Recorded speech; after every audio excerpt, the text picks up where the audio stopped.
Le premier axe important d'Adecco, c'est le recrutement. Et après le recrutement, il se décline ou en CDD ou en CDI, dans les entreprises. Quand les entreprises les embauchent directement, ou bien le recrutement se traduit par une mission d'intérim qui permet à nos collaborateurs intérimaires d'acquérir des expériences professionnelles, de multiplier les expériences professionnelles et ainsi d'entrer dans le monde du travail. Adecco, autrement, et c'est moins connu, a 3 marques en France.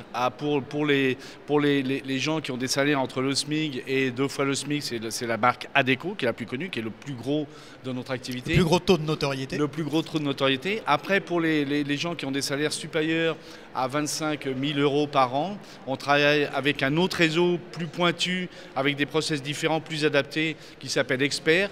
Et enfin, pour tous les cadres supérieurs, on a un cabinet de recrutement présent en France qui s'appelle Badnock & Clark. Et ça, tout ça, c'est le groupe Adecco en France. Est-ce qu'il y a des secteurs d'activité dans lesquels vous êtes à la pointe ?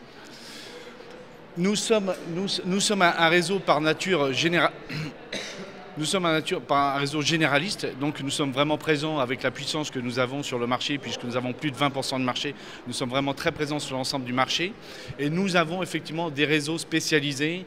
Par exemple, nous avons un réseau qui s'appelle Adecco Médical, qui est spécialisé dans tous les métiers qui tournent autour du médical, des hôpitaux, des infirmiers. Depuis l'infirmière jusqu'au professeur. Jusqu'au médecin. Mais on a même, pour aller plus loin dans la spécialisation, par exemple, on a une entreprise qui prend clé en main tout le service médical sur un grand chantier, sur une entreprise. En ce moment, on donne ce service sur une plateforme pétrolière, par exemple, où on donne toute la prestation entièrement médicale. Voilà, mais Adecco a de multiples spécialités, mais on est aussi... donc, vous dire qu'on est spécialisé dans une chose, ce serait faux, puisqu'on a tant de spécialités qu'on est généraliste. Donc, en un mot, Adecco est un des spécialistes de l'orientation, puisque vous êtes à même d'offrir une palette complète de différents métiers. Pourquoi, à ce propos, Alfred MacLeod, êtes-vous présent à la nuit de l'orientation ? Alors ça, c'est très très simple. Adecco, notre positionnement est très clair. Nous nous considérons comme un partenaire de l'emploi en France.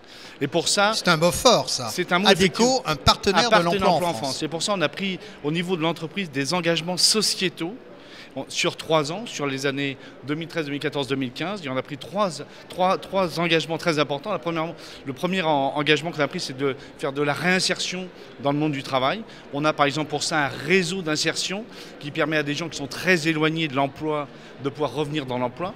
Deuxièmement, on a notre réseau qui aussi aide les travailleurs handicapés à entrer dans le monde de l'emploi. Pour vous donner un chiffre, l'année dernière, en 2013, nous avons fait travailler plus de 7000 collaborateurs qui avaient un handicap et qui, grâce à nous, ont pu entrer dans le monde de l'emploi et qui doivent représenter plus de 2500 équivalents temps plein sur l'année. Okay. Et on a un 3e engagement très important qui est les jeunes, qui sont les jeunes. Okay. On a fait des études, on a des jeunes qui ont moins de 25 ans, quand 92% qui viennent s'inscrire dans nos agences n'ont jamais eu accès à l'emploi. 1 an après, plus de 60% de ces jeunes-là sont de nouveau dans l'emploi, ou par une mission toujours en intérim, ou par une mission en CDD, ou par une mission en CDI. Or, en France, on vit une contradiction terrible, on a des emplois non pourvus, mais les jeunes qui débarquent sur le marché de l'emploi, on leur dit non, venez quand vous aurez 3 ans d'expérience, et personne ne veut leur donner l'expérience. Donc Adecco, dans sa mission sociétale, donne sa première expérience aux jeunes. J'allais dire, dans votre mission sociétale, et bien au-delà d'un concept ou d'une ligne marketing de communication, vous êtes dans le social également. Les handicapés, les jeunes, tout ça, c'est quand même des points forts. Tout ça, ce sont des points forts, et c'est pour ça que, je le répète, nous nous considérons comme un partenaire de l'emploi, et c'est la raison d'être aujourd'hui de notre présence à la nuit de l'orientation des jeunes. Alors justement, nuit d'orientation des jeunes, Alfred MacLeod, quels sont les conseils que vous pouvez donner à ces jeunes qui viendront aujourd'hui à la nuit de l'orientation à la Chambre de commerce et d'industrie de Lyon avec leurs parents, car rappelons-le, parents-enfants, c'est un binôme gagnant en recherche d'information et d'orientation. J'ai plusieurs conseils à leur donner. Le premier conseil que je vais leur donner, il faut qu'ils considèrent qu'ils ont quelque chose, entre guillemets, à vendre. C'est-à-dire qu'ils ont à vendre leurs compétences. Donc, oui, ce n'est pas l'employeur, si je vous comprends bien, qui achète, c'est le jeune qui doit vendre ses compétences, ses envies et ses besoins. Exactement, c'est le jeune qui doit vendre ses envies, ses compétences, et pour donner envie justement à un futur employeur de l'embaucher.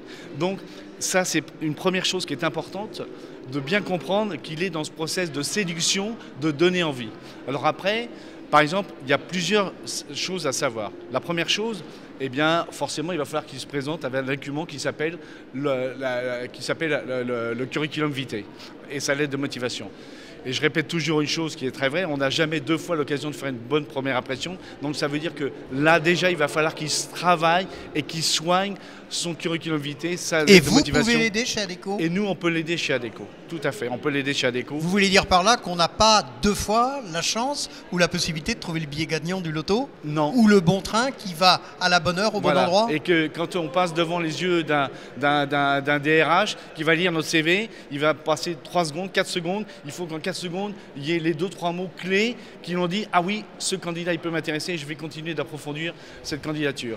Concrètement, les jeunes doivent-ils avoir peur ou non d'un DRH? Parce que DRH, directeur des relations humaines, ça fait un peu peur pour le jeune qui ne connaît pas ou qui connaît peu le monde du travail. Non, non, au contraire, ils ne doivent surtout pas avoir peur. Au contraire, ils doivent se sentir comme quelqu'un qui va apporter un bénéfice à ce DRH. Parce que le DRH, lui, dans son rôle de DRH, dans son entreprise, il a besoin des compétences. Parce que l'entreprise a des objectifs à remplir. Et pour remplir ces objectifs, il a besoin des compétences. Alors non seulement il ne doit pas avoir peur, mais au contraire, il doit être dans le process de dire « Prenez-moi moi, parce que moi, je vais vous apporter les compétences dont vous avez besoin et qui va faire que votre entreprise va atteindre les objectifs et que tout le monde va être satisfait, de l'actionnaire au client et jusqu'au collaborateur. » Aujourd'hui, ça se passe comment pour Adecco sur cette nuit de l'orientation? Et bien sûr, vous avez un stand, vous avez des conseillers? Nous avons effectivement un stand, nous avons des conseillers. Et nous accueillons les jeunes qui vont passer avec leurs parents et on va leur donner quelques instructions ou quelques tuyaux, entre guillemets, conseils pour pouvoir rentrer sur le marché de l'emploi. Moi, j'ai un autre conseil aussi important, deux autres conseils. Oui, c'est important les conseils pour les jeunes. Deux autres conseils importants à donner aux jeunes. Le premier conseil, il y a une chose extrêmement importante aujourd'hui, ce sont les réseaux sociaux. Il ne faut pas qu'il hésite.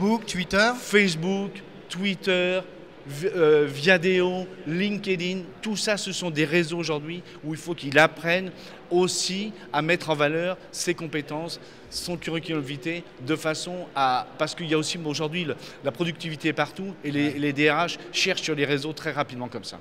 Avec une réserve malgré tout, il ne faut pas qu'on dise sur Facebook ou sur un réseau social « Aujourd'hui, j'étais manger une glace avec ma copine rue de la République » et que 30 secondes après, on mate son CV plus sérieux en ligne. Il faut maîtriser les réseaux sociaux. Effectivement, ça demande une maîtrise et il faut le faire, mais il ne faut pas négliger ça. Aujourd'hui, par exemple, chez Adecco, chaque agence Adecco a sa page Facebook et publie les nécessités qu'on peut avoir sur notre page. Et ça permet aux jeunes, quand il est fan de la page de l'agence, d'aller chercher et c'est comme ça qu'il va être informé des emplois. On ne va pas l'appeler. Donc ça lui permet, lui, d'être au courant de ce qui se passe. Alfred MacLeod, donc si j'ai bien compris votre message, Adecco, un partenaire sociétal, social, premièrement. Deuxièmement, les jeunes qui cherchaient du travail, eh bien battez-vous, vous venez démontrer ce que vous savez faire. Le mot de la fin, Alfred? Le mot de la fin, c'est qu'il ne faut jamais désespérer, il faut entreprendre, il faut avoir une démarche active et comme ça, on trouve un emploi. J'oserais presque dire le mot de la fin, FIM, fin d'avoir envie de trouver la bonne orientation. Tout à fait d'accord avec vous. Alfred MacLeod, merci en tout cas, on a bien compris vos conseils très pragmatiques. On a compris que votre entreprise avait une démarche sociétale, voire sociale, qu'elle était généraliste, qu'il y avait 3 catégories en fonction des salaires. Alors Alfred MacLeod, merci, bon vent, et puis attendons les jeunes et qu'ils y aillent.